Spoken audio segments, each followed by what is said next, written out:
নমস্কার, দেখছেন কলকাতা টিভি। আপনাদের সঙ্গে আমি মধুবন্তী। শুরু করছি 4টে 4 দিক। আর শুরুতেই যে খবরে নজর রাখবো, হাইকোর্টের স্বস্তি অস্বস্তি। হিরণের এফআইআর এর ভিত্তিতে তদন্ত করতে পারবে না, আদালতের অনুমতি ছাড়া গ্রেফতার করা যাবে না। আগের নির্দেশের বদলে নতুন নির্দেশ বিচারপতি সিনহার।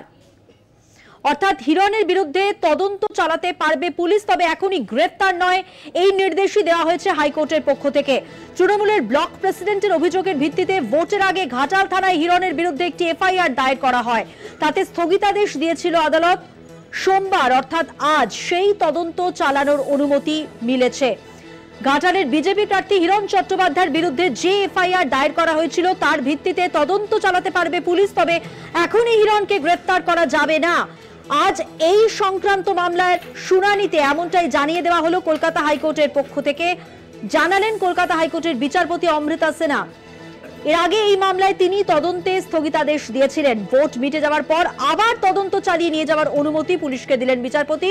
আর সেই সঙ্গে জানিয়েছেন আদালতের অনুমতি ছাড়া হিরণকে গ্রেফতার করতে পারবে না পুলিশ।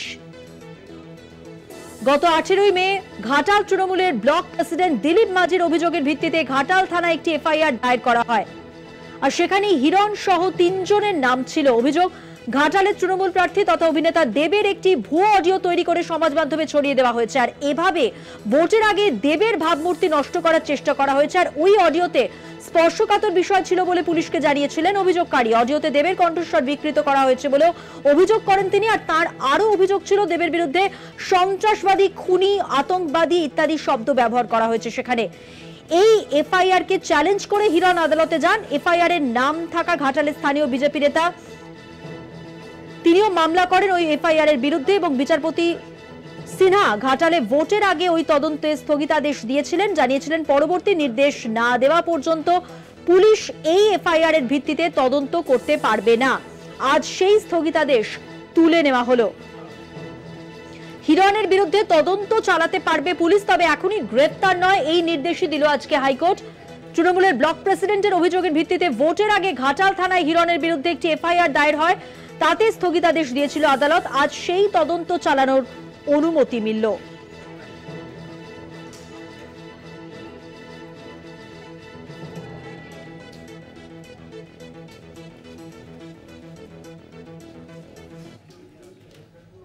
আর এবার যে খবরে নজর রাখবো, শপথের পরেই কিন্তু এবার সাউথ ব্লকে নরেন্দ্র মোদী কে কোন মন্ত্রকে এখনো তা স্পষ্ট নয়।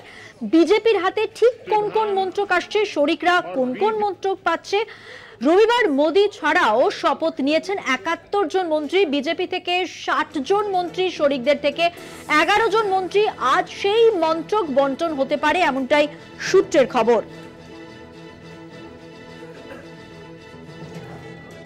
লোকসভায় 272টি আসনে জেতার কারণেই তৃতীয় মোদী মন্ত্রিসভার যে কলেবর তা হলো 72, এবং প্রধানমন্ত্রী নরেন্দ্র মোদীর মন্ত্রিসভার সদস্য হিসেবে রবিবার শপথ নেওয়া 30 জন পূর্ণমন্ত্রীর মধ্যে বিজেপির 25 জন। নাম ঘোষণার পরই রাষ্ট্রপতি ভবনের প্রাঙ্গণে সকলেই উপস্থিত ছিলেন। রাষ্ট্রপতি দ্রৌপদী মুর্মুর সঙ্গে তারা ছিলেন, এবং আজকে কে কোন মন্ত্রক পাবেন সেটাই স্পষ্ট হবে। প্রধানমন্ত্রী নরেন্দ্র মোদীর মন্ত্রিসভার সদস্য হিসেবে রবিবার শপথ নেওয়া 30 জন পূর্ণমন্ত্রীর মধ্যে বিজেপির 25 জন। এদের মধ্যে গুজরাট থেকে নির্বাচিত রাজ্যসভা সাংসদ এস জয়শঙ্কর, সাকিল তামিলনাড়ু নির্মলা সীতারামন, এবং হিমাচল প্রদেশের নেতা দলের সর্বভারতীয় সভাপতি জেপি নাড্ডা রয়েছেন। রাজস্থানের অশ্বিনী বৈষ্ণব, পাঞ্জাবের হরদীপ সিং পুরী। লোকসভা সাংসদদের মধ্যে উত্তরপ্রদেশের রাজনাথ সিং, গুজরাটের অমিত শাহ, মনসুখ মান্ডভিয়, সিআর পাটিল, মহারাষ্ট্রের নীতিন গডকরি, পীযূষ গোয়েল, অসমের সর্বানন্দ সোনোয়াল, কর্ণাটকের প্রহ্লাদ যোশী, হরিয়ানার মনোহরলাল খট্টার, ওড়িশার ধর্মেন্দ্র প্রধান প্রমুখ যারা রয়েছেন। আজ মন্ত্রক বন্টন এবং স্পষ্ট হবে কে কোন মন্ত্রক পেলেন। বিজেপি থেকে প্রতিমন্ত্রী হয়েছেন 35 জন। রাজ্যের শান্তনু ঠাকুর, সুকান্ত মজুমদার ছাড়া তালিকায় রয়েছেন জম্মু ও কাশ্মীরের জিতেন্দ্র সিং, রাজস্থানের অর্জুন রাম মেঘওয়াল, ভাগীরথ চৌধুরী, এবং মহারাষ্ট্রের মুরলীধর মোহন, উত্তরপ্রদেশের জিতিন প্রসাদ প্রমুখ।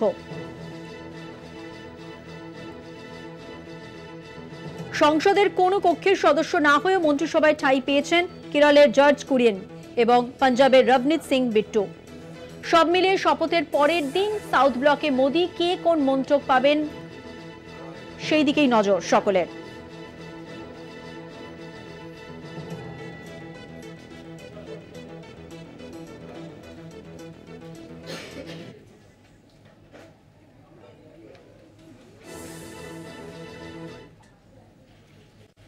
আর এবার যে খবরে নজর রাখবো, শাসক বিরোধী দুপক্ষেরই কৃষক মন জয়ের চেষ্টা, কিষাণ নিধি ফাইলে সই। প্রধানমন্ত্রীর হরিয়ানায় কৃষকদের সঙ্গে দেখা করলেন তৃণমূলের 5 প্রতিনিধি দল। অর্থাৎ শপথের পরেই যে ফাইল সই করেন প্রধানমন্ত্রী, সেখানে যেমন কৃষকদের প্রাধান্য দেওয়া হয়েছে, তেমনি কৃষকদের মন জয়ের চেষ্টায় এবার শাসক এবং বিরোধী দলও 5 প্রতিনিধি দল তৃণমূলের, তারা দেখা করলেন কৃষকদের সঙ্গে।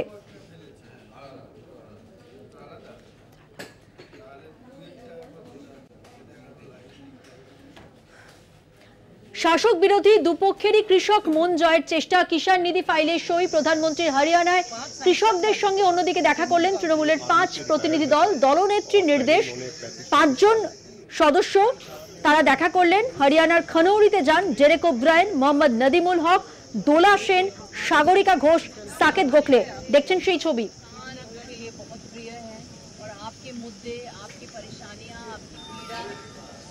তৃতীয়বারের জন্য প্রধানমন্ত্রী হিসেবে শপথ নিয়েছেন নরেন্দ্র মোদী এবং তার শপথ গ্রহণের পর তিনি যেমন সরকার গড়ে প্রথম সই করেন, কৃষকদের প্রাধান্য দেন, 20,000 কোটি টাকার অনুদান দেন। অন্যদিকে বিরোধী যারা, তাদের 5 জন সদস্য আজ নেত্রীর নির্দেশেই দেখা করেন কৃষকদের সঙ্গে। বিশেষ প্রতিনিধি দেবজ্যোতি ঘোষ এই মুহূর্তে টেলিফোন লাইনে রয়েছেন আমাদের সঙ্গে, আরো বিস্তারিত জানাবেন তিনি। দেবজ্যোতি, দেখো, কৃষকদের পক্ষ থেকে যে বিলের ড্রাফট করা হয়েছে তাতে সই করেছেন তৃণমূল কংগ্রেসের 5 সাংসদ এবং তৃণমূল নেত্রী মমতা বন্দ্যোপাধ্যায় শনিবারই এই সাংসদদের নাম ঘোষণা করেছেন যে হরিয়ানাতে যে কৃষক আন্দোলন চলছে, অর্থাৎ ন্যূনতম সহায়ক মূল্যের পাশাপাশি রাজনৈতিক আন্দোলন এবং দিল্লিতে প্রবেশ করতে দেওয়ার অধিকার থেকে শুরু করে কৃষকদের ঋণ মুকুব থেকে শুরু করেছিলেন এবং সেই মতোই প্রতিনিধি দল যাচ্ছেন এবং দেখেন এবং সেখানে কিন্তু সাগরিকা ঘোষ সকলেই ছিলেন এবং তারা কিন্তু একটা বার্তা দিয়েছেন যে তৃণমূল কংগ্রেস কিভাবে কৃষকদের পাশে থাকার বার্তা দিয়েছেন, সেই কথাই কিন্তু তৃণমূল নেত্রীর পক্ষ থেকে রাজেশ টিকায়তকে বলা হয়েছে এবং তৃণমূল নেত্রী মমতা বন্দ্যোপাধ্যায়ের সঙ্গে রাজেশ টিকায়তের গত 2 দিন ধরে কথা হয়েছিল এবং তৃণমূল নেত্রী নবনির্বাচিত এই সিদ্ধান্তের কথা ঘোষণা করেছেন এবং সেইভাবে তারা কিন্তু দলের পক্ষ থেকে বার্তা দিয়েছে। আন্দোলন হবে সেদিন কিন্তু তৃণমূল কংগ্রেসের উপস্থিত বলেছেন। দেবজ্যোতি, আমি আরো একবার তোমার কাছে জানতে চাইবো, হরিয়ানায় কৃষকদের পাশে যে 5 জন গেছেন সদস্য, যারা কথা বললেন, কি আশ্বাস দিলেন তারা কৃষকদের? তারা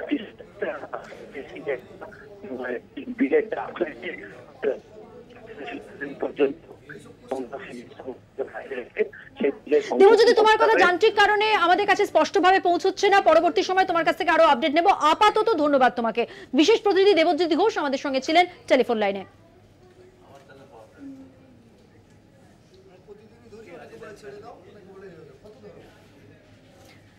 এর আগে যেমনটা আপনাদের বলছিলাম, তৃতীয়বার মসনদে বসে প্রথম ফাইল সই নরেন্দ্র মোদীর। পিএম কিষাণ নিধির 17তম কিস্তির ফাইলে সই, 9 কোটি কৃষককে 20,000 কোটি টাকা বিলি। এর আগে যে ছবি আপনারা দেখছিলেন, যেমনটা শুরুতেই বলেছিলাম, শাসক বিরোধী দুপক্ষই কিন্তু কৃষকদের পাশে এবং যেটা দেখা গেল, প্রধানমন্ত্রী হিসেবে শপথ নেওয়ার পরই তিনিও কিন্তু কৃষকদের পাশে। প্রধানমন্ত্রী তিনি কৃষকদের কল্যাণই আমাদের সরকারের লক্ষ্য, এমনটাই বললেন ফাইলে সই করে। নির্ভরশীল সরকার গড়ে মোদীর প্রথম সই করা ফাইলে কৃষকদের জন্য 20,000 কোটি টাকার অনুদান। টানা তৃতীয়বারের জন্য প্রধানমন্ত্রী হিসেবে শপথ নেওয়ার পর সই করলেন যে ফাইলে, সেখানে কিন্তু কৃষকদের মন রাখার জন্য কৃষকদের সহায়তা প্রদানকারী প্রকল্পের উদ্বোধন ফাইলে সই করে নরেন্দ্র মোদীর। মোদী ফাইল স্বাক্ষর করার ফলে দেশের কিষাণ নিধি প্রকল্পের আওতাধীন 9 কোটি 30 লক্ষ কৃষক একটি কিস্তির টাকা পেতে চলেছেন। মোট 20,000 কোটি টাকা বরাদ্দ করা হলো প্রকল্পটির উপভোক্তাদের জন্য।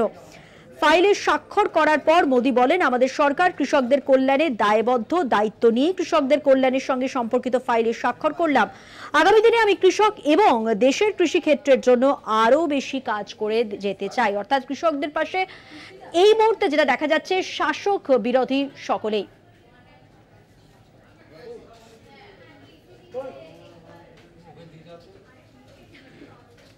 অন্যদিকে সেঞ্চুরি পার কংগ্রেসের, কংগ্রেস এখন 101, লোকসভা ভোটে 99-এ থেমেছিল কংগ্রেসের রথ এবং পাপ্পু যাদব যুক্ত হন কংগ্রেসে। সেঞ্চুরি কংগ্রেসের পরে মহারাষ্ট্রের বিশাল পাটিলের কংগ্রেসে যোগ। বিশেষ প্রতিনিধি সুচন্দ্রিমা এই মুহূর্তে টেলিফোন লাইনে রয়েছেন, আরো বিস্তারিত তথ্য তুলে ধরবেন আমাদের সামনে।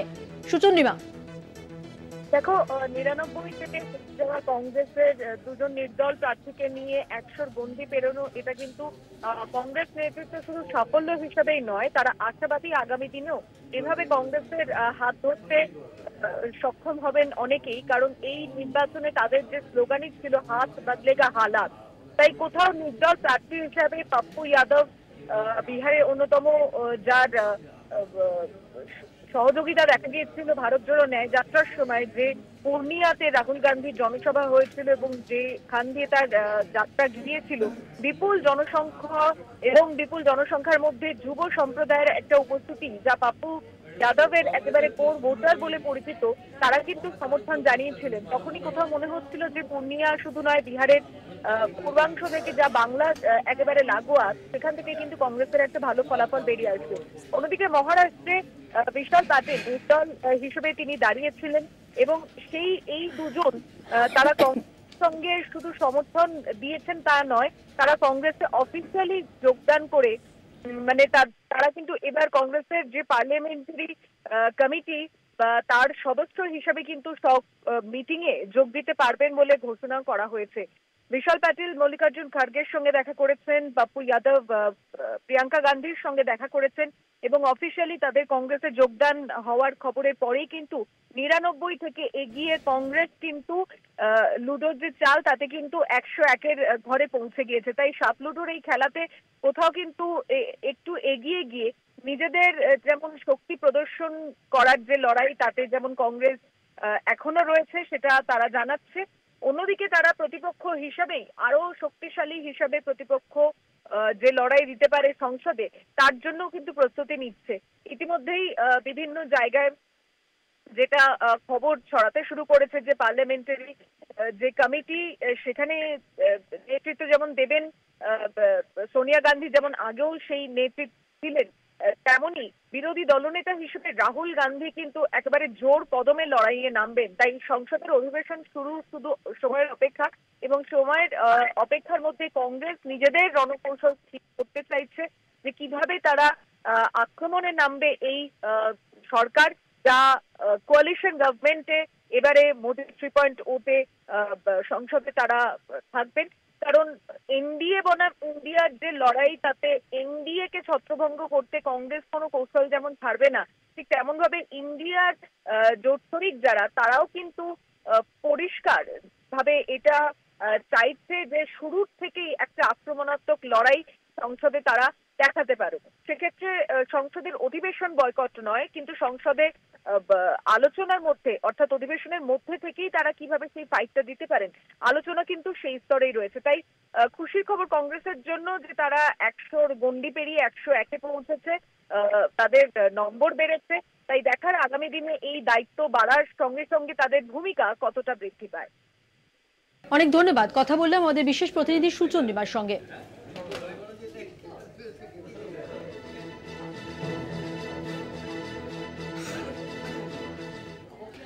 চারদিকে এখন সময় হয়ে গেছে একটা বিরতি নেওয়ার। বিরতির পর থাকছে আরো খবর, সঙ্গে থাকবেন।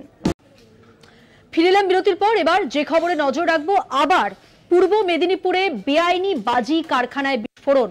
এগরার খাদিকুলের স্মৃতিকে রাতে কোলাঘাটের পয়াগ্রামে বেআইনি বাজি কারখানায় বিস্ফোরণ, সম্পূর্ণ ভস্মীভূত হয়ে যায় আনন্দ মাইতির বাড়ি। সেই ধ্বংসস্তূপের ছবি আপনারা দেখতে পাচ্ছেন, বাজি কারখানায় বিস্ফোরণ, যার পরবর্তী সময়ের ছবি আপনাদের সামনে তুলে ধরছি। গত বছরের 16ই মে এগরার খাদিকুল গ্রামের বাজি কারখানায় বিস্ফোরণ ঘটেছিল, মৃত্যু হয়েছিল অন্তত 9 জনের। আর সেই ঘটনা মনে পড়ে গেল এবারে পূর্ব মেদিনীপুরের বেআইনি বাজি কারখানায় এই বিস্ফোরণ দেখে।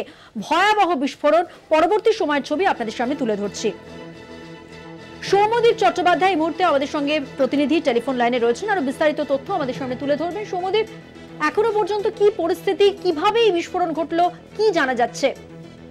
গতকালকেই এই যে কোলাঘাট রয়েছে, কোলাঘাটের প্রয়াগগ্রাম, এইখানেই কিন্তু এক অবৈধ বাজি কারখানা বিভিন্ন ছিল এবং এখানেই কিন্তু গতকালকে একটা বিস্ফোরণ হয় এবং বিস্ফোরণে কিন্তু দুটি বাড়ি সম্পূর্ণরূপে ভস্মীভূত হয়ে গিয়েছে, ভেঙে পড়ছে এবং যে বিস্ফোরণের তীব্রতা এতটাই ছিল কয়েক কিলোমিটার দূর থেকে কিন্তু এই আওয়াজ শোনা যায় বিস্ফোরণের। এবং এই ঘটনায় কিন্তু ইতিমধ্যে যেটুকু জানা গিয়েছে ইতিমধ্যে একজন গুরুতর জখম হয়েছেন এক বৃদ্ধা, এবং সেই বৃদ্ধাকে তমলুক গভর্নমেন্ট মেডিকেল কলেজে হাসপাতালে তাকে রাখা হয়েছে, তার চিকিৎসা চলছে। এবং এই ঘটনার পরে কিন্তু এলাকাবাসীরা চম্পট দিয়েছেন, যেখানে বিস্ফোরণ স্থল তার আশেপাশে সমস্ত বাড়ি কিন্তু এখন অব্দি তালাবন্ধ। সেই তালাবন্ধ বাড়িতে কিন্তু কেউই নেই। এই বিস্ফোরণের পরে কিন্তু এলাকায় পুলিশ পিকেট বসেছে। এখন অব্দি কিন্তু এলাকায় আসার কথা ফরেনসিক টিমের, যদিও তারা এখন অব্দি এসে পৌঁছয়নি। কখন এসে পৌঁছায় সেদিকে আমাদের নজর থাকবে। মধুবন্তী। ধন্যবাদ সৌমজিৎ, কথা বললাম আমাদের প্রতিনিধি সৌমজিৎ চট্টোপাধ্যায়ের সঙ্গে। কোলাঘাটে বেআইনি বাজি কারখানায় বিস্ফোরণে উড়ে গেল আস্ত বাড়ি, সেই ছবি আপনারা দেখতে পাচ্ছেন। আর এই ঘটনায় আশেপাশের আরো বেশ কয়েকটি বাড়ি ক্ষতিগ্রস্ত হয়েছে, যদিও এখনো কোনো হতাহতের খবর পাওয়া যায়নি। গতকাল রাতে পূর্ব মেদিনীপুরের কোলাঘাট থানার পয়াগ গ্রামে এই ঘটনা ঘটেছে। গ্রামবাসীদের অভিযোগ, দুর্ঘটনাগ্রস্ত বাড়িটিতে অবৈধ বাজি কারখানা ছিল। বিস্ফোরণের জেরে গোটা বাড়িটিতে আগুন ধরে যায়। বিস্ফোরণের অভিঘাত এতটাই বেশি ছিল যে আশেপাশের বেশ কয়েকটি বাড়িতে ফাটল ধরে যায়।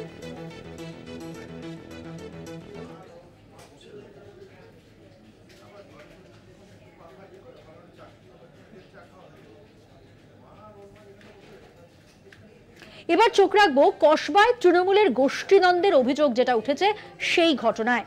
দুজন কাউন্সিলরের মধ্যে দ্বন্দ্বের জেরে কেঁপে উঠেছে এলাকা, চলেছে গুলি বোমা, আহত এক মহিলা, গ্রেপ্তার 5 জন। এই ঘটনা কসবার কি পরিস্থিতি তৈরি হয়, কতটা উত্তেজনা তৈরি হয় সেই ছবি আপনাদের দেখাচ্ছি।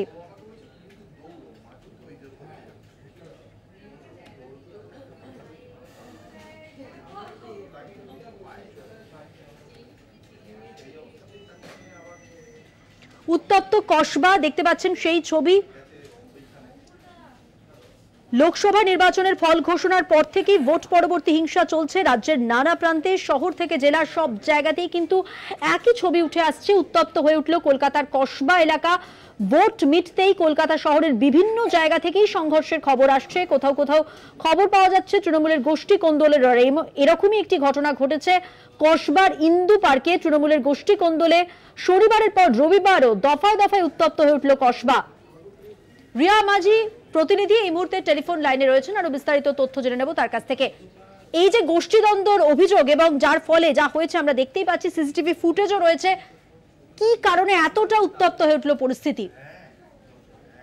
দেখো, তোমাকে জানিয়ে রাখবো যে পার্টি অফিস নিয়ে কিন্তু মূলত এই উত্তেজনা সৃষ্টি, এবং পার্টি অফিস কার দখলে থাকবে তা দুই ওয়ার্ডের দুই কাউন্সিলরের মধ্যে এই ঝামেলা, এবং যেই ঝামেলা চলছিল গত পরশু দিন থেকে, এবং সেই ঝামেলার সৃষ্টিপাত হয়েছিল গত পরশু দিন থেকে।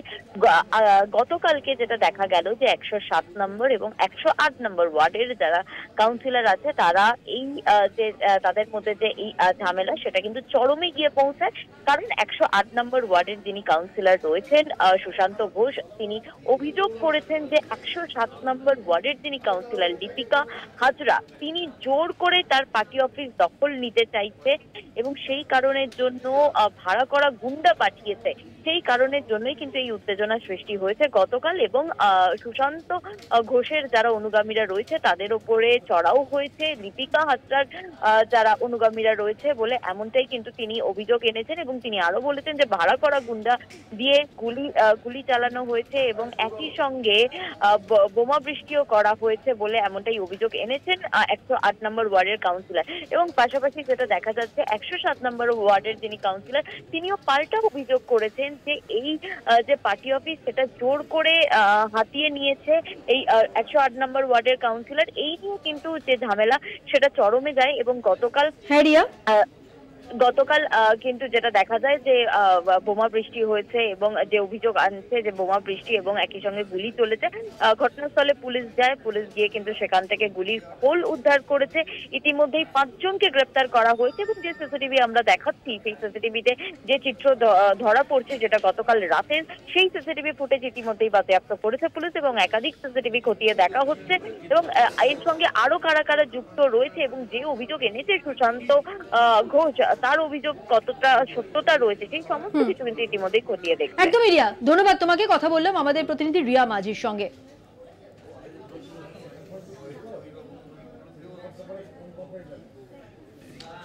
আর এবার যে খবর দেব আপনাদের, ভোট মিটে গেছে, স্কুলে কেন্দ্রীয় বাহিনী কিন্তু এখনো এই নিয়ে কড়া নির্দেশ নবান্নের।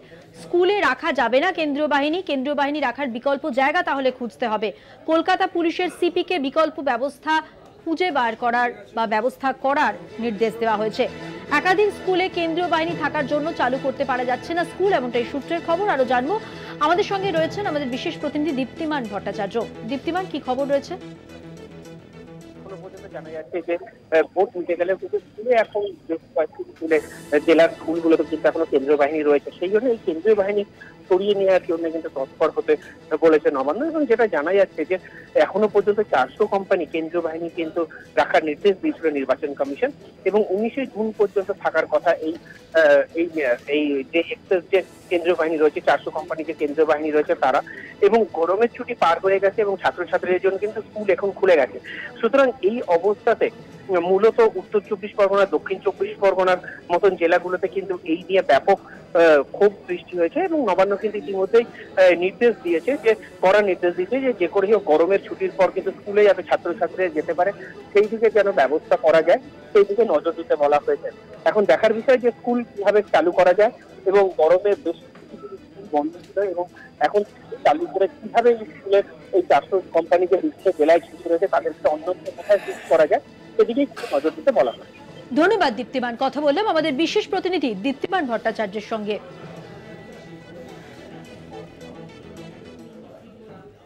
সময় হয়ে গেছে আরো একটা বিরতি নেওয়ার। বিরতির পর থাকছে আরো খবর, সঙ্গে থাকবেন।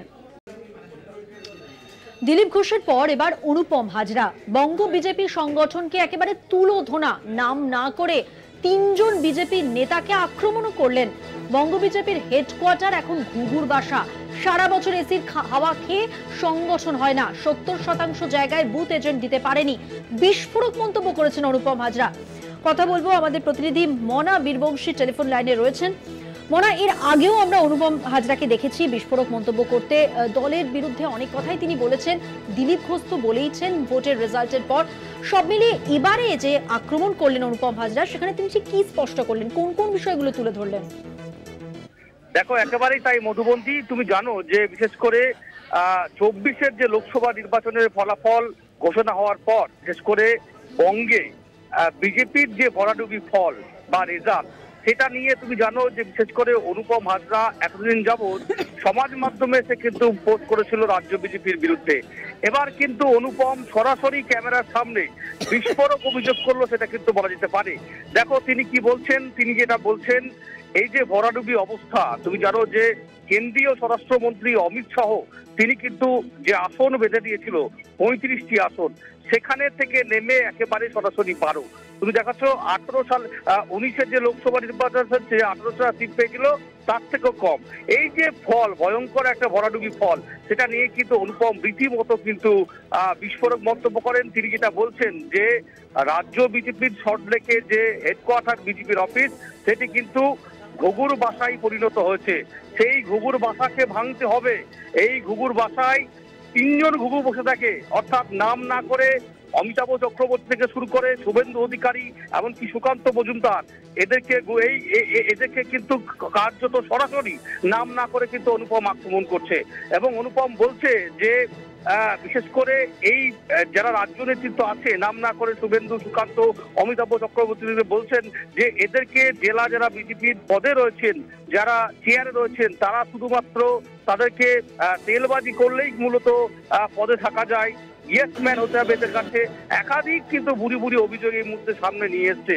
এবং সে বলছে যে যেহেতু এই যে বঙ্গ বিজেপিতে এত ভয়াবহ খারাপ রেজাল্ট, তার অন্যতম প্রধান মূল দায়ী হচ্ছেন বিজেপির রাজ্য নেতৃত্বের দায়ী ছিলেন তারা, নাম না করে সরাসরি তিনি কিন্তু অভিযোগ করছেন। শুধু তাই নয়, একাধিক অভিযোগ এই মুহূর্তে দাঁড়িয়ে অনুপম সামনে নিয়ে আসছে।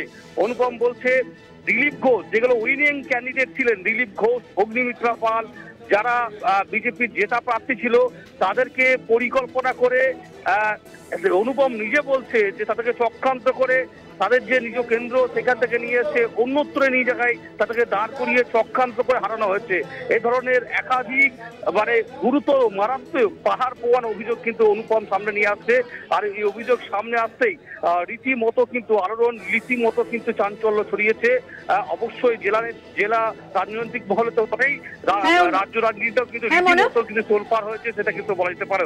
দেখো, অনুপমের সঙ্গে আজকে আমরা কথা বলেছিলাম। অনুপম বোলপুরে পুরনো একটি মামলায় তিনি হাজিরা দিতে এসেছিলেন। এই জায়গা থেকে তোমাকে একটু বিরত করে আমরা শুনিয়ে নেব, আমরা দেখবো যে অনুপম হাজরা ঠিক কি বলেছেন।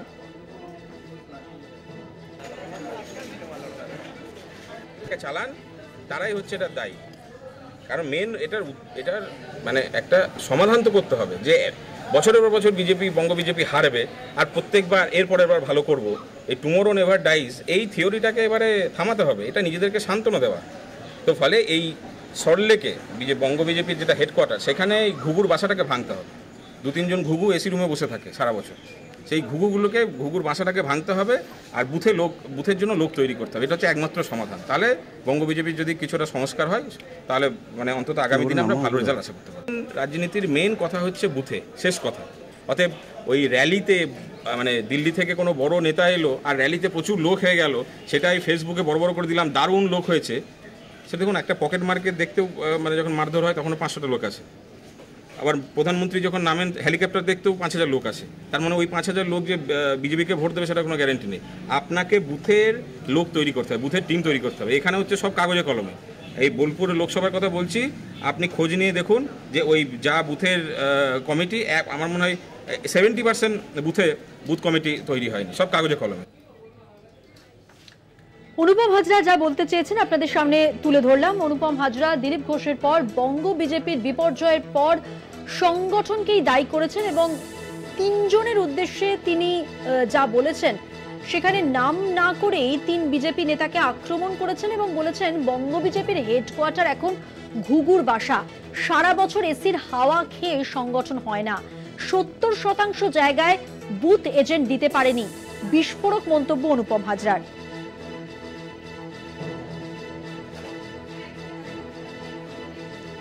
দীর্ঘদিন ধরেই দলের সঙ্গে দূরত্ব বেড়েছে অনুপম হাজরার এবং বাংলায় বিজেপির বিপর্যয়ের পর তার বক্তব্য আরো জোরালো করলেন তিনি। বেশ কিছুদিন ধরেই একের পর এক বিতর্কিত মন্তব্য করে সংবাদের শিরোনামে থেকেছেন বিজেপি নেতা অনুপম হাজরা। আরো একবার তিনি তার বক্তব্য রাখলেন, আক্রমণ সারালেন 3 জনকে, নাম না করে তুলোধনা করলেন 3 জন বিজেপি নেতাকে। বঙ্গ বিজেপির হেডকোয়ার্টার এখন ঘুঘুর বাসা, বললেন সারা বছর এসির হাওয়া খেয়ে সংগঠন হয় না, 70% জায়গায় বুথ এজেন্টই দিতে পারেনি।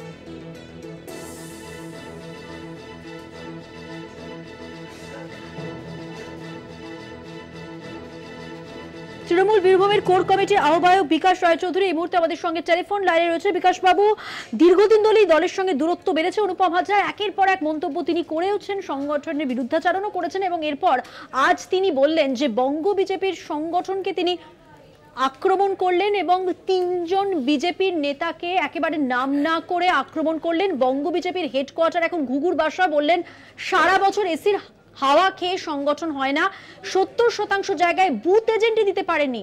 কি বলবেন তার এই মন্তব্যের প্রেক্ষিতে? দেখুন, একটা কথা হচ্ছে বিজেপির এটা তো ঘরোয়া যুদ্ধ। এই ঘরোয়া যুদ্ধে আমরা নিজেকে জড়াতে চাই না। তবে ও যে কথাটা বলেছে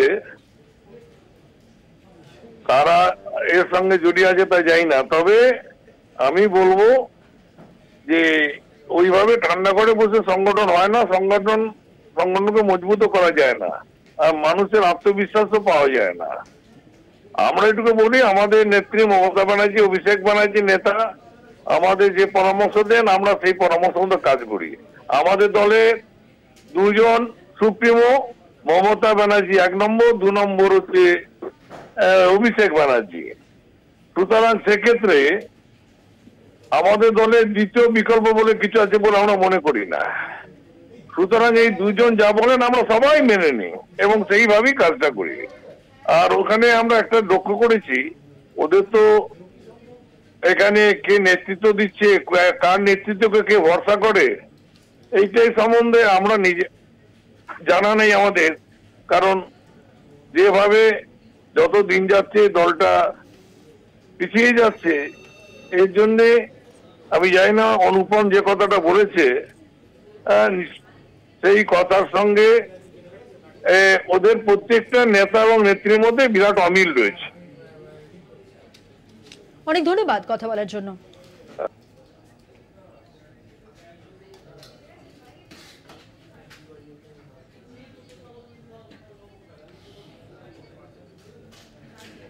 আর এবার যে খবরে নজর রাখবো, পূর্ব মেদিনীপুরের এগরায় খুন তৃণমূল কর্মী। এগরার শ্রীপুর গ্রামের ঘটনা এটি। প্রাক্তন জেলা পরিষদের সদস্যার স্বামীর দেহ উদ্ধার হয়েছে। স্ত্রীর অভিযোগ স্বামীকে খুন করা হয়েছে। একজন যুবককে আটক করা হয়েছে, পুলিশ আটক করে তাকে জিজ্ঞাসাবাদ করছে।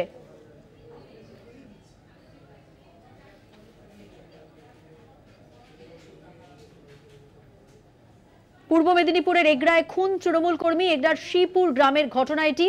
প্রাক্তন জেলা পরিষদের সদস্যার স্বামীর দেহ উদ্ধার হয়েছে। স্ত্রীর অভিযোগ স্বামীকে খুন করা হয়েছে। একজন যুবককে আটক করেছে এগরা থানার পুলিশ।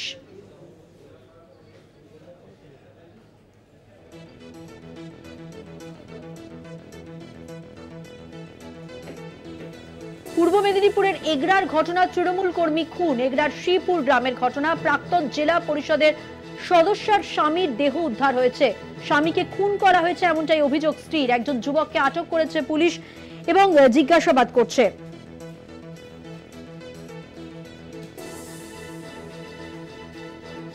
যাকে খুন করা হয়েছে তার স্ত্রীর অভিযোগ তার স্বামীকে ষড়যন্ত্র করে খুন করা হয়েছে।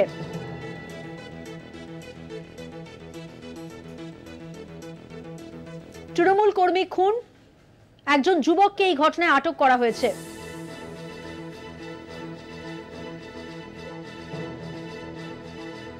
প্রতিনিধি সুব্রত পাত্র এই মুহূর্তে আমাদের সঙ্গে টেলিফোন লাইনে রয়েছে। সুব্রত, ঠিক কি অভিযোগ, কি ঘটেছে? প্রথমে বলে রাখি, পূর্ব মেদিনীপুর এগরা সাহারা বরাবরের জন্য শিরোনামে উঠে এসেছে।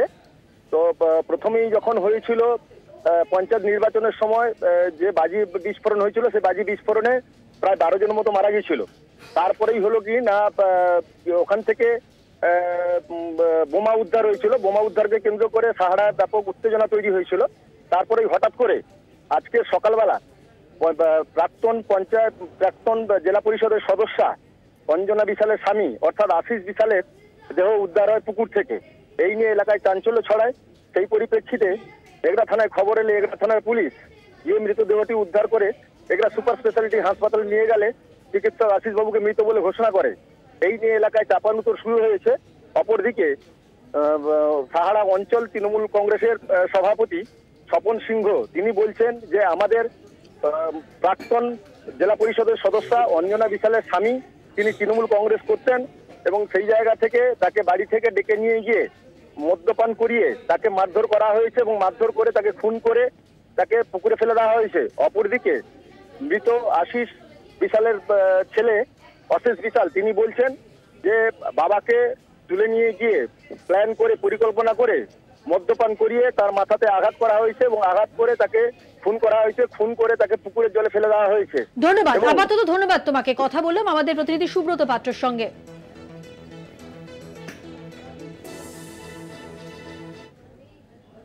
ভোট পরবর্তী হিংসার খবর বিভিন্ন এলাকা থেকেই আসছে। মুর্শিদাবাদের হরিহর পাড়ার খবরে নজর রাখবো।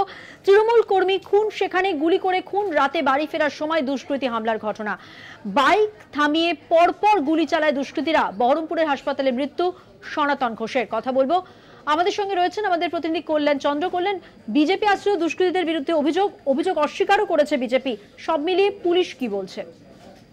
দেখো মধুবন্তী, পুলিশ যেটা বলছে যে পুরনো জমি সংক্রান্ত বিবাদের যে খুন হতে পারে প্রাথমিকভাবে মনে করা হচ্ছে সেটাই। এবং সনাতন ঘোষের সঙ্গে নিজের গ্রামেই অন্য এক জমি মালিকের সঙ্গে বিবাদ ছিল। এবং 2021 সালে ওই গ্রামেই বাদল ঘোষ নামে একজন খুন হন এবং বাদল ঘোষের খুনের ঘটনায় সনাতনের নাম নাকি জড়িয়ে যায়, এরকমই অভিযোগটা উঠছে। এরপরেই গ্রামের অনেক লোক, সেই খুনের সময় গ্রামের অনেক লোকই পালিয়ে গেছিলেন। এরপরে গত 3 মাস আগে সনাতন নিজের গ্রামে ঢোকেন, অর্থাৎ ঝরিয়ারপাড়ার যে গ্রামে তার বাড়ি সেই গ্রামে ঢোকেন। তার আগে তিনি তৃণমূলে যোগ দেন এবং গতকালকে যে ঘটনা, অর্থাৎ তার বাইক থামিয়ে সেখানে এলোপাথারি তাকে গুলি করা হলো এবং তার সঙ্গী সাথীরা পালিয়ে গেল। এরপরে তাকে হাসপাতালে ভর্তি করার পর মৃত্যু হলো। এই ঘটনায় কিন্তু পরিবারের লোকও দাবি করছে যে বিজেপি আশ্রিত দুষ্কৃতীরা এই ঘটনা ঘটিয়ে থাকতে পারে, কারণ সনাতন ঘোষ তৃণমূলে যোগ পেয়েছিলেন, তৃণমূলে তিনি তার প্রচার চালাতেন, তৃণমূলের সঙ্গে থাকতেন, যার ফলে সেই রাগ এবং জমি সংক্রান্ত দুটো কারণেই তারা খুন বলে অনুমান করছেন। যদিও পুলিশের দাবি যে পুরনো জমি সংক্রান্ত কারণেই খুন হয়েছে, তবে রাজনৈতিক বিষয় রয়েছে কিনা সেটা দুষ্কৃতীদের গ্রেপ্তারের পরেই জানা যাবে। যে মারুতি গাড়িতে 5-6 জন দুষ্কৃতী এসেছিল তাদের খোঁজে তল্লাশি শুরু হয়েছে, তবে এখনো পর্যন্ত কাউকে পাওয়া যায়নি। এলাকায় যে সমস্ত সিসিটিভি ক্যামেরা লাগানো হয়েছে সেই সমস্ত সিসিটিভির ফুটেজ সংগ্রহ করে পুলিশ মারুতি গাড়িটাকে চিহ্নিত করতে চাইছে যে কোন মালিকের গাড়ি, দুষ্কৃতীরা আদৌ সেই গাড়ি ভাড়া করে এনেছিল না নিজেদের কারো গাড়ি, সেটাও তদন্ত করে দেখছে। ঘটনাস্থলে পুলিশ পিকেটিং রয়েছে। তাই পরিবারের পক্ষ থেকে দাবি করা হয়েছে যে সনাতন ঘোষকে যারাই ফোন করুক অভিযুক্তদের গ্রেপ্তার করে দ্রুত শাস্তি দেওয়ার ব্যবস্থা করেছেন মধুবন্তী। ধন্যবাদ কল্যাণ। কথা বললাম আমাদের প্রতিনিধি কল্যাণ চন্দ্রের সঙ্গে। এবার স্থানীয় বাসিন্দা যারা, তারা কি বলছেন এই ঘটনা নিয়ে শোনাবো। 3 কোটি ঘোষ। তাহলে কি কারণ? রাজনৈতিক কোনো কারণ? হ্যাঁ, রাজনীতি করতো। আপনার ভাই দাদা কি পার্টি করতো? তৃণমূল। যারা মেরেছে তারা কি করে? ওরম না বিজেপি নাকি করতো। তো রাজনৈতিক কারণে কি কারণ আরো রাগ বেশি? হ্যাঁ। তো আমাদেরকে, আমরা এই রাস্তায় এই ধার দিয়ে আসছি, ও আমাদের পেছনে একটা মারুতি চলে আসলো হঠাৎ এই গলি থেকে নামলো। ও আমরা মনে করছি পাবলিক, অন্য মারুতি, আমরা তো খেয়াল করিনি। আমরা এখানে এসে আমাদের গাড়িতে তাল মেরে দিল, সোনার গাড়িতে তাল মেরে দিলাম। প্রথম গুলি করে দেখুন আমরা আপন পালিয়ে গেলাম, আর সোনাকে একাই পেয়ে ওরা দুটো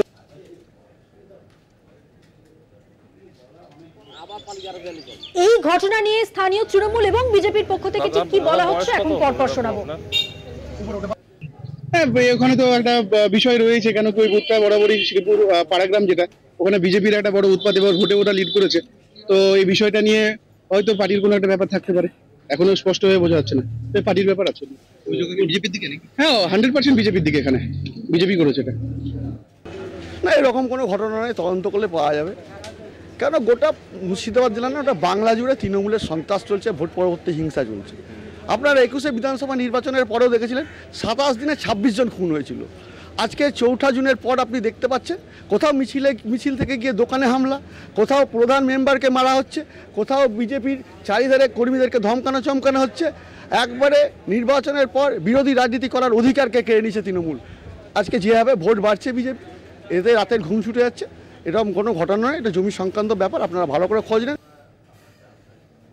আর এখন সময় বিরতির পর থাকছে আরো খবর, সঙ্গে থাকবেন। ফিরলাম বিরতির পর। এবার যে খবরে নজর রাখবো, ভোট পরবর্তী অশান্তি, হাইকোর্টের শুভেন্দু অধিকারী।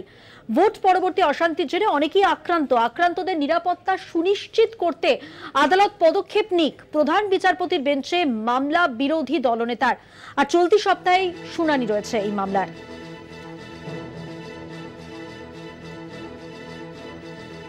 ভোট পরবর্তী অশান্তি, বিভিন্ন জায়গা থেকে হিংসার খবর আসছে হাইকোর্টে, তাই শুভেন্দু অধিকারী তিনি বলছেন ভোট পরবর্তী অশান্তির জেরে অনেকেই আক্রান্ত, আর সেই আক্রান্তদের নিরাপত্তা সুনিশ্চিত করতে হবে। সুনিশ্চিত করতে আদালত পদক্ষেপ নিক। প্রধান বিচারপতির বেঞ্চে মামলা বিরোধী দলনেতার, চলতি সপ্তাহেই এই মামলার শুনানি।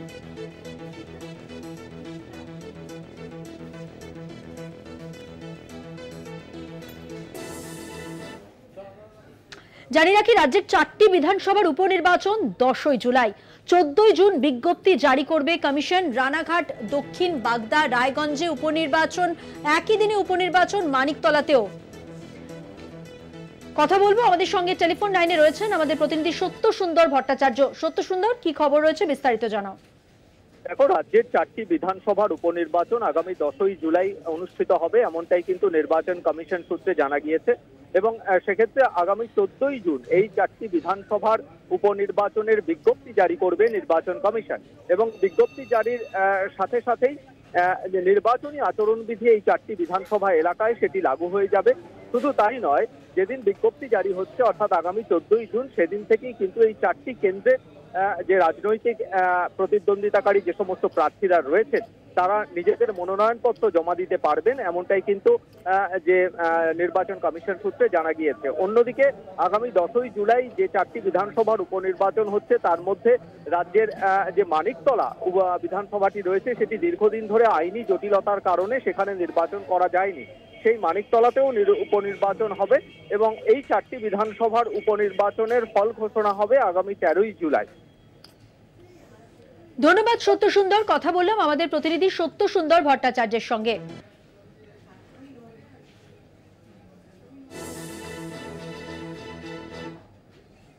চোখ রাখবো পরের খবরে। রানীগঞ্জে সোনার দোকানে ডাকাতির ঘটনায় গ্রেপ্তার এক। গিরিডি থেকে গ্রেপ্তার এক দুষ্কৃতী। রবিবারই আসানসোলের মহিশিরায় গাড়ি ছিনতাইয়ের ঘটনাও ঘটে। দুটি ঘটনায় জড়িত একজনই। একই দুষ্কৃতী দল, বাকি ডাকাতদের খোঁজে তল্লাশি চালাচ্ছে পুলিশ। অর্থাৎ গাড়ি ছিনতাই এবং সোনার দোকানে ডাকাতি, এই দুটি ঘটনা মিলিয়ে এখনো পর্যন্ত একজনকে গ্রেফতার করা সম্ভব হয়েছে গিরিডি থেকে। এই দুষ্কৃতী দল এই দুটি ঘটনার সঙ্গে জড়িত পুলিশের এমনটাই অনুমান। আসানসোলে মহিশিলায় গাড়ি ছিনতাই, দুটি ঘটনাতেই জড়িত একই দুষ্কৃতী দল, বাকি ডাকাতদের খোঁজে তল্লাশি চলছে।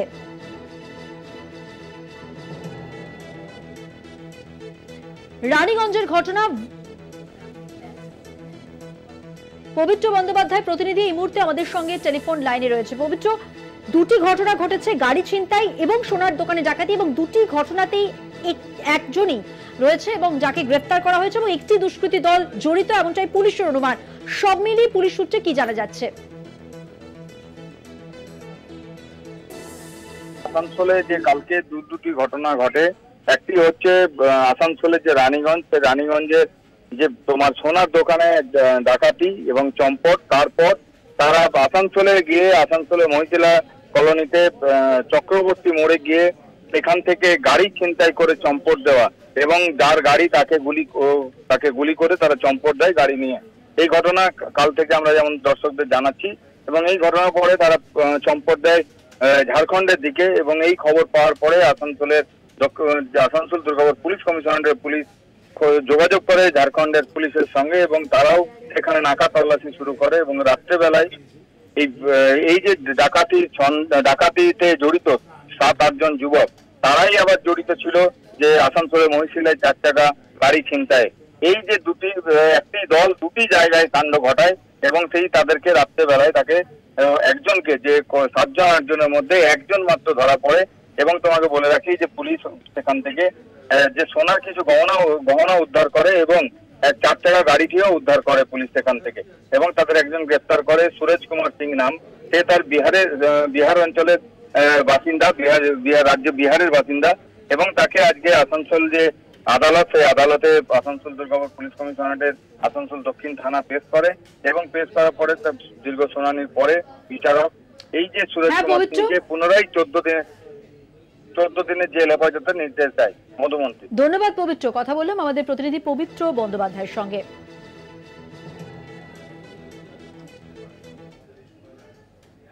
আর এবার যে খবরে নজর রাখবো, সোনিয়া গান্ধী, রাহুল গান্ধী, প্রিয়াঙ্কা গান্ধীর সঙ্গে সাক্ষাৎ করলেন শেখ হাসিনা। বাংলাদেশের প্রধানমন্ত্রী শেখ হাসিনা সোনিয়া রাহুলকে জড়িয়ে ধরলেন তিনি। সেই ছবি, সেই মুহূর্তের ছবি আপনাদের সামনে তুলে ধরবো। দেখছেন সেই ছবি। সোনিয়া গান্ধী, রাহুল গান্ধী এবং প্রিয়াঙ্কা গান্ধীর সঙ্গে সাক্ষাৎ শেখ হাসিনার। বাংলাদেশের প্রধানমন্ত্রী সোনিয়া রাহুলকে দেখে আলিঙ্গন করলেন, সেই মুহূর্তের ছবি আপনারা দেখছেন।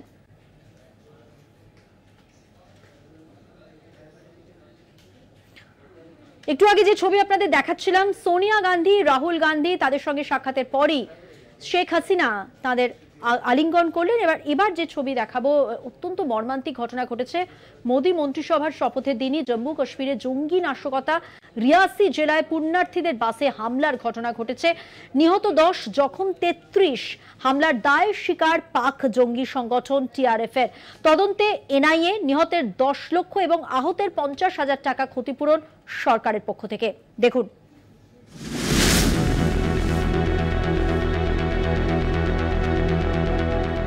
রবিবার তৃতীয়বার মোদী সরকারের শপথ চলাকালীনই জম্মু কাশ্মীরের ভয়াবহ জঙ্গি হামলা। ফিরিয়ে দিল পুরনো ক্ষতচিহ্ন। পুণ্যার্থীদের বাসে লাগাতার গুলি জঙ্গিদের। জম্মু কাশ্মীরের রিয়াসির ঘটনা। শিবখড়ি মন্দির থেকে বৈষ্ণোদেবী মন্দিরের বেস ক্যাম্পের দিকে যাচ্ছিল বাসটি। সিসিটিভি ফুটেজে ধরা পড়েছে হামলার ঠিক আগের মুহূর্তের ছবি।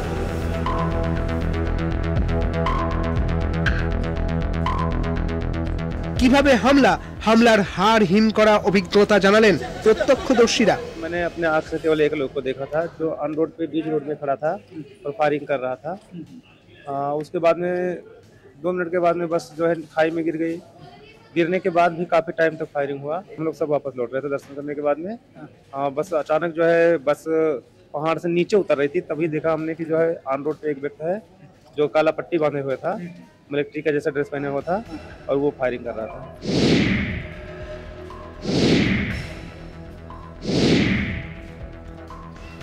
সোমবার সকাল থেকে কড়া নিরাপত্তায় মোড়া উপত্যকা। ড্রোন উড়িয়ে চলছে জঙ্গিদের খোঁজা। এলাকায় চলছে সেনাবাহিনীর চিরুনি তল্লাশি। ঘটনাস্থলে রাজ্য বিপর্যয় মোকাবিলা বাহিনী। নমুনা সংগ্রহ করছে ফরেন্সিক দল। চলছে নাকা চেকিংও। ड्रोन्स वगैरह ड्रोन्स भी यूज हो रहे हैं। हमने अपनी 5 टीम्स बनाई हैं जो कि ये सारे एडजॉइनिंग आप देख ही रहे हैं। ये काफी फॉरेस्टेड एरिया है, काफी हाइट में है ये पीछे की जितनी भी पीक्स हैं। इसके बैक साइड पे अरनास का एरिया टच करता है, रजौरी का बॉर्डर है ये। और वहां पे भी हमारी एसओजी की टीम साथ में सीएपीएफ और हमारी JNK पुलिस हम सब एक प्रॉपर एक टीम बना के ये पूरा एरिया कोम करते हुए इसी स्पॉट पे सारे मिले। कोई है कि कितने आतंकी थे? जो आई विटनेसेस का कहना है उन्होंने 2 का नंबर अभी सामने आ रहा है। ইতিমধ্যেই হামলার দায় স্বীকার করেছে পাক জঙ্গি সংগঠন দ্য রেজিস্ট্যান্স ফ্রন্ট। লস্করের অন্যতম সংগঠন এই টিআরএফ। জঙ্গি হামলার তীব্র নিন্দা করে পোস্ট প্রধানমন্ত্রী নরেন্দ্র মোদী, অমিত শাহ, রাহুল গান্ধী, মল্লিকার্জুন খার্গের। ঘটনায় শোক জানিয়ে তদন্তের দাবি করেন মুখ্যমন্ত্রী মমতা বন্দ্যোপাধ্যায়। পুণ্যার্থীদের ওপর জঙ্গি হামলার ঘটনায় ভারতীয় সেনার সঙ্গে তদন্তে নেমেছে এনআইএও। কলকাতা টিভি। চোখ রাখবো এবার আবহাওয়ার খবরে। আজ এবং আগামীকাল দক্ষিণবঙ্গে অস্বস্তিকর একটা পরিস্থিতি থাকবে। আগামী 3 দিন আর্দ্র আবহাওয়া থাকবে দক্ষিণবঙ্গে। উত্তরবঙ্গে ভারী থেকে অতি ভারী বৃষ্টি হবে। আর কি জানাচ্ছে আবহাওয়া দপ্তর জানবো। আমাদের সঙ্গে টেলিফোন লাইনে রয়েছেন আমাদের প্রতিনিধি দুর্গা দাস বন্দ্যোপাধ্যায়। দুর্গা দাস, আবহাওয়া দপ্তর সূত্রে এখনো পর্যন্ত কি খবর রয়েছে? এই যে অস্বস্তিকর পরিস্থিতি, এটা কাটতে আর কতদিনের অপেক্ষা? দেখো, আবহাওয়া দপ্তর আজকে যেটা জানিয়েছে তাতে কিন্তু খুব স্বস্তির কথা দক্ষিণবঙ্গের মানুষের জন্য। এটা তারা শোনাতে পারেনি, তার কারণ আবহাওয়ার যে অবস্থা তাতে আগামী 2-3 দিন এখনো হিটওয়েভ চলবে দক্ষিণবঙ্গের রাজ্যগুলিতে, জেলাগুলিতে বিশেষ করে। যদিও উত্তরবঙ্গের বেশ কিছু অঞ্চলে ভারী বৃষ্টির সম্ভাবনা কথা তারাও এটা জানিয়েছে, তবে দক্ষিণবঙ্গের যে মানুষ কিন্তু এই হিটওয়েভ আরো ভোগ করতে হবে আরো 2 থেকে 3 দিন। পাশাপাশি এই যে ঘর্মাক্ত অবস্থা, অর্থাৎ যেখানে হিউমিডিটিটা যেটা অনেকটা বেড়ে রয়েছে, এই অবস্থার মধ্যেই কিন্তু চলবে। যদিও 14 তারিখের পর আবহাওয়ার পরিবর্তন ঘটবে বলে তারা জানিয়েছে এবং 14 তারিখের পর কিন্তু দক্ষিণবঙ্গে বৃষ্টির সম্ভাবনা রয়েছে। এবং পাশাপাশি মনসুন অর্থাৎ বর্ষা যে আসার কথা ছিল সেটা কোনোভাবে মাঝ রাস্তায় আটকে রয়েছে। তার কারণ হচ্ছে যে অতিরিক্ত জলীয় বাষ্প বঙ্গোপসাগর থেকে ঢুকলেও উল্টো দিকে আরব সাগরের থেকে বিক্ষিপ্ত যে ঘূর্ণাবর্ত রয়েছে তার জন্যই একটা কোস্টাল এরিয়া জুড়ে কিন্তু এটা আটকে রয়েছে। ফলে এটা 14 তারিখের পর থেকে আবহাওয়ার পরিবর্তন ঘটবে বলে আবহাওয়া দপ্তর জানিয়েছে। ধন্যবাদ। কথা বললাম আমাদের প্রতিনিধি দুর্গা দাস বন্দ্যোপাধ্যায়ের সঙ্গে।